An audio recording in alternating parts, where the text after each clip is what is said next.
Nowadays it's a thing having updates, especially nowadays, having updates that instead of upgrading the performance of the game or improving the performance of the game, they actually decrease it. This is like common sense. And we all know that CD Projekt is kind of the king. I wouldn't say the king because we need to think about Bethesda and so on, but we do know that CD Projekt is a master in that craft when it comes to downgrading performance or implement AMD features. And yesterday I was happy to make a video about the FSR4 integration inside Cyberpunk 2077, which is kind of a new thing for CD Projekt to actually integrate newer AMD features inside Cyberpunk 2077, and yet, when I was doing that video, I noticed that the frame timing was quite bad. Literally, very bad. But of course that I thought it was because of recording, because I was using the 9060 XT press release driver, so it might had some bug here and there, but it happens that it wasn't a bug. It was actually the update that was released yesterday. And it happens that I put together a video with some comparisons in terms of performance in between the version 2.23 and the version 2.30, and usually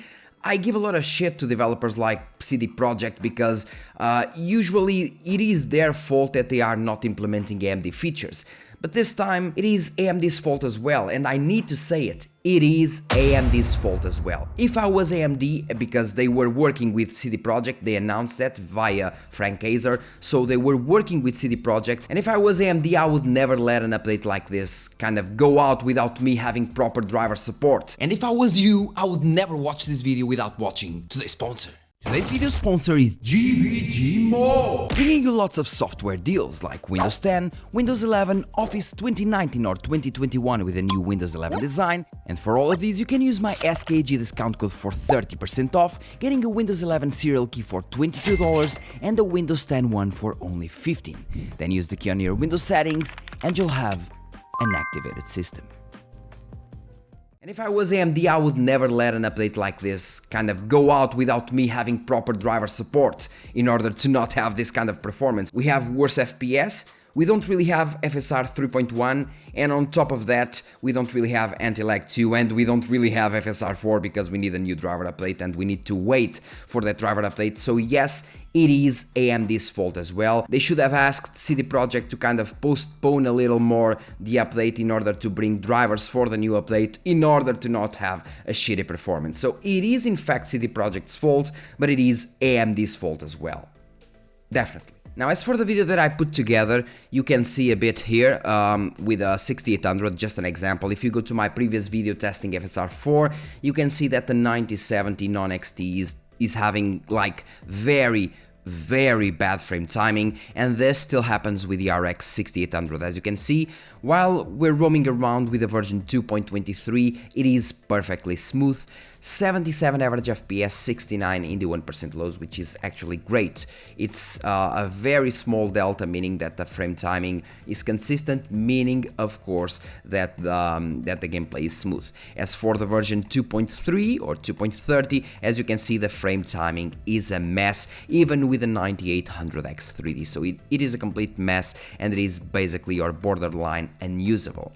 As soon as you move the camera and so on, you start crashing, you start having those stutters, and the gameplay experience isn't good. Even the frame generation won't work well because we have these stutters as a base, so frame generation won't work smoothly as well, which is a mess. And as you can see, we not only have around 10 or 11 less FPS in the 1% lows, while the frame timing is also a mess. And as soon as we start benchmarking the inbuilt benchmark, you don't really notice that difference. So people actually using the inbuilt benchmark won't really notice the gameplay differences, even though we have lower 1% lows, but in terms of frame timing, frame spikes, the difference is not much. We notice, of course, that with the version 2.3, the frame timeline is not that great, so we have more instability, but besides that it works fine, and this is at 1080p. As we go into 1440p, we notice it a bit more. If you look at the version 2.23, you can see that the frame timeline is kind of more stable, while looking at the 2.3, you can see that we have lots of spikes. Small spikes, because again, this is the inbuilt benchmark, but the spikes are still there.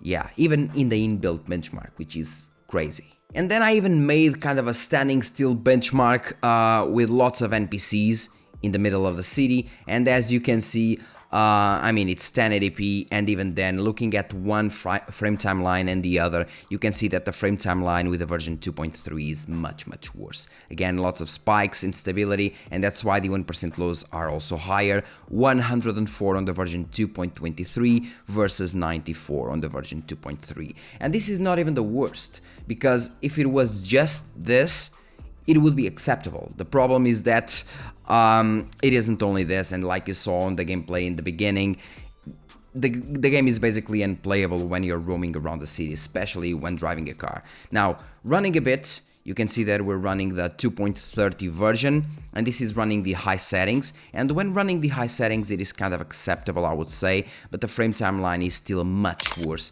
than with the version 2.23.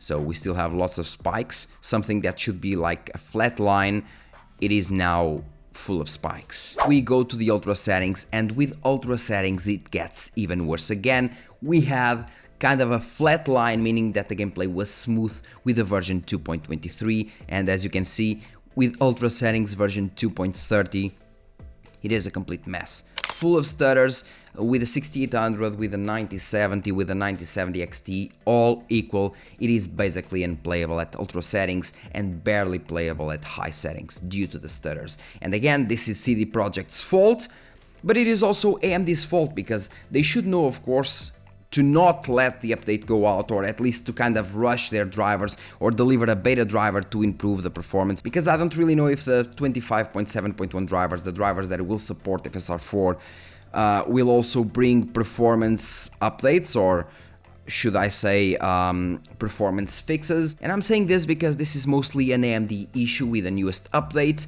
but also happens on the NVIDIA side.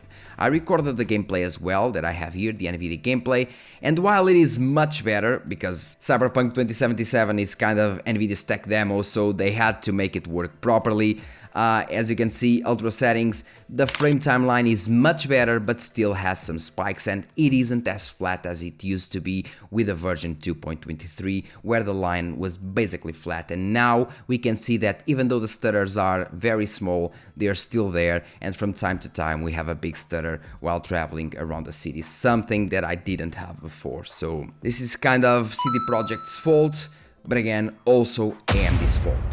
And this was just a short video that I wanted to make in order to show you that developers, or to tell you that developers need to stop this. And the same applies to AMD, they need to stop this. Kind of help the developers implement their features, because I'm certain that NVIDIA does this. And I'm not talking about money or other things, just kind of giving them a kit in order to implement the latest features, not just the one from GPU Open or OpenGPU, just give them a specific kit, implement this on your game.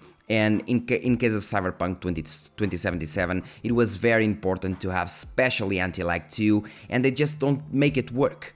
On top of having updates that break the performance and don't really bring anything new, because you still need to wait for the drivers, they also, they don't implement features that are available for quite a long time. They took a huge time to implement FSR3, and when they implemented FSR3, they did a complete crap. It was actually worse than FSR 2.1, and when they implemented the 3.0 version, the 3.1 version was already available for several months, and it was much better than the 3.0. And they still implemented the older version and implemented it in such a crappy way that it was even worse than the 2.1 again. And now we have another update that doesn't bring FSR4 yet, unless you have, well, the press release drivers like I do, or use OptiScaler, breaks the performance and doesn't bring anti-lag 2. Again, AMD needs to do better, and CD Projekt needs to do better as well, but I mean, they won't. It's CD Projekt. That's all for today's video, guys. It was just a little rant,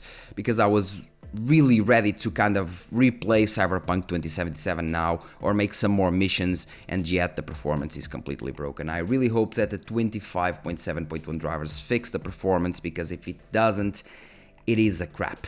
And AMD is not doing their job, and CD Projekt is definitely not doing their job. What a mess. Thank you very much once again, and see you in the next video. Cheers.